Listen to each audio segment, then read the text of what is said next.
À l'instar de Cassandre, alertant en vain les Troyens sur les dangers qui menaçaient leur cité, Philippe de Villiers, depuis déjà de nombreuses années, alerte les Français sur les dangers qui menacent l'existence même et la pérennité de la France. Il vient dans ce cadre-là de publier un nouvel ouvrage, Populicide, après avoir publié l'an dernier un ouvrage au titre analogue qui, quant à lui, s'intitulait Mémoricide. L'ouvrage de Philippe de Villiers, en fait, comprend deux parties. Une première partie dans laquelle il s'intéresse à chercher à comprendre comment ont disparu les cités, les civilisations qui nous ont précédés.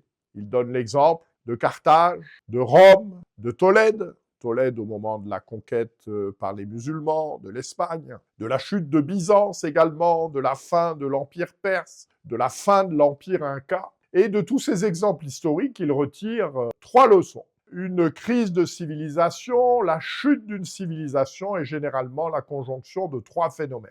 Premier phénomène, une crise démographique. C'est-à-dire que le pays vieillit et il n'existe plus une jeunesse à même de le renouveler, de le régénérer, de le revigorer, et puis aussi d'en assurer la défense militaire. C'est en particulier un élément que tous les historiens ont observé sur la chute de l'Empire romain qui était obligé de faire appel à des tribus barbares pour protéger l'Empire contre d'autres tribus barbares. Premier élément. Deuxième élément, une trahison des élites. Les élites, les classes dirigeantes, gèrent en fait la défense de leurs intérêts particuliers au détriment du bien commun. On voit ça en particulier dans la chute de Tolède. Et puis, troisième élément, toujours, une crise identitaire. C'est-à-dire qu'on ne sait plus ce que c'est que d'être romain. Par exemple, Philippe de Villiers revient en particulier sur l'édit de Caracalla, qui donne la citoyenneté romaine à l'ensemble quasiment de tous les citoyens de l'Empire. Donc nous avons une première réflexion historique qui cherche à déterminer les causes, les origines de la fin des empires. Et ensuite, bien évidemment, dans un deuxième temps, Philippe de Villiers analyse un peu quelle est la situation de notre pays par rapport à ces constats qu'il vient de faire. De manière très sommaire, l'identité de la France est broyée entre l'enclume de la technocratie bruxelloise et le marteau d'un islam militant, sûr de lui, jeune et vigoureux.